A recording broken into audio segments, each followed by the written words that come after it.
Hello startups gas, आपके लिए एक बार फिर आ गई है एक न्यू टॉपिक्स पे डिस्कस करने आपका ही स्टार्टअप चैनल। आजकल हर कोई अच्छा दिखने की चाहत रखता है, क्योंकि आज का ज़माना वो है जहां लोगों के लुक्स को बहुत नोटिस किया जाता है।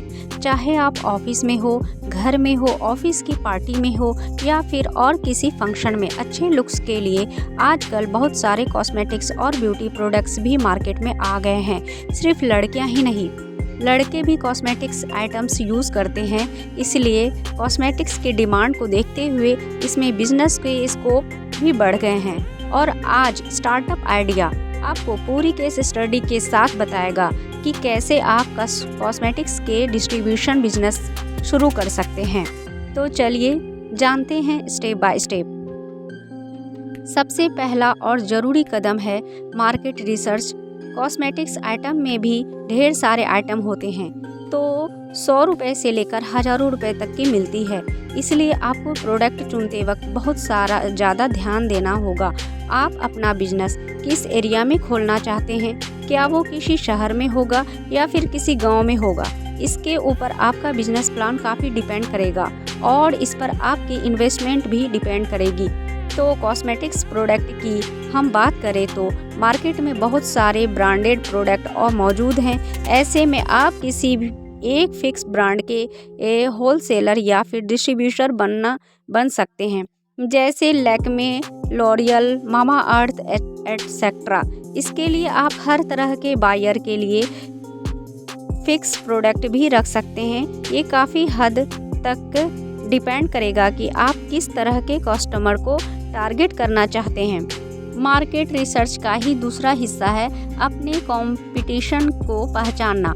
आपके बिजनेस में उतरने से पहले ही आपको पहचानना होगा कि कौन कौन से लोग हैं जो कॉस्मेटिक्स डिस्ट्रीब्यूशनशिप के बिजनेस में पहले से ही प्लेयर बने बैठे हैं।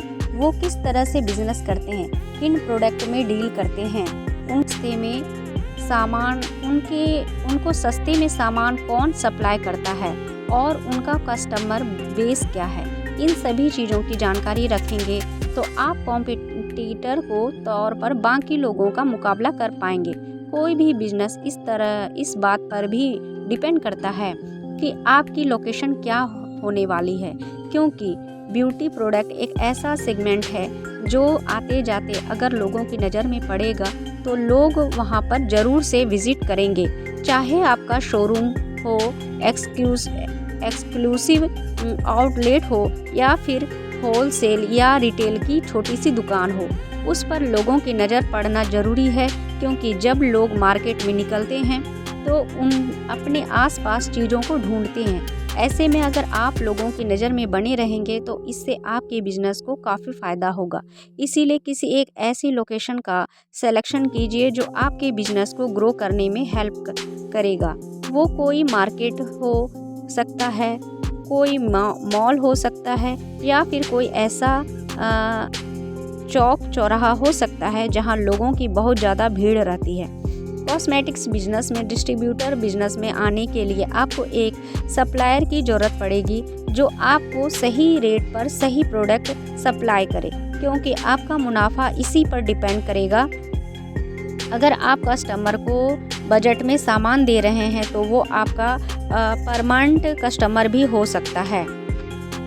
इसके अलावा भी अगर बिजनेस सेट होने में अगर वक्त लग रहा है तो ऐसे में आपके सप्लायर का आप पर भरोसा रहना भी ज़रूरी है, ताकि उसे आपको पेमेंट करने में काफ़ी देरी भी हो जाए तो कोई परेशानी ना हो। इस चीज़ को मेंटेन करने के लिए आपके सप्लायर से अच्छा रिलेशन रखना बहुत काम आएगा।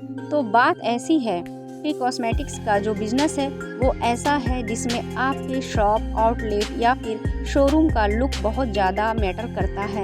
अगर आप कस्टमर के तौर पर भी किसी कॉस्मेटिक्स की दुकान पर गए हो तो दुकान के ओनर ने दुकान पर काफ़ी खर्चा किया होता है। वहाँ अगर आप end of the day customer की बाइंग कैपेसिटी को देखते हुए जब आप उन्हें एक फील गुड फैक्टर देते हैं, तब उनका फ़ायदा आपके बिजनेस को भी पहुंचता है। अगर दुकान की सजावट का कोई आइडिया आपको नहीं है तो 3-4 दुकानें आप विजिट कर सकते हैं। इससे आपकी समझ काफ़ी बढ़ जाएगी, आपको आइडिया हो जाएगा। अगर आप आगे बात करते हैं कि बिजनेस कोई सा भी हो, जब भी कोई व्यक्ति बिजनेस करता है तो उसकी पहली प्रायोरिटी होनी चाहिए कि अपने कस्टमर को बेहतर क्वालिटी की प्रोडक्ट दी जाए। और फिर ये बात कॉस्मेटिक्स इंडस्ट्री में भी लागू होती है, क्योंकि जब कस्टमर्स आपके प्रोडक्ट का बेहतर फीडबैक देता है तो इस समझिए कि आप सही ट्रैक पर हैं। आपकी सप्लाई की हुई अच्छी चीज़ों से आपकी माउथ मार्केटिंग होगी, क्योंकि बिजनेस में रिकमेंडेशन बहुत काम करता है। इसके लिए कभी भी क्वालिटी से कॉम्प्रोमाइज़ ना करें, क्योंकि अगर प्रोडक्ट क्वालिटी अच्छी होती है तो आपको कस्टमर 2-4 पैसे ज़्यादा देने में भी नहीं हिचकेगा। तो आज के वीडियो में यहीं तक फ्रेंड्स, मिलते हैं हम नेक्स्ट वीडियो में कुछ इससे भी बेहतर नॉलेज के साथ और इससे भी अच्छे स्टार्टअप आइडियाज़ के साथ। Okay, thank you so much friends.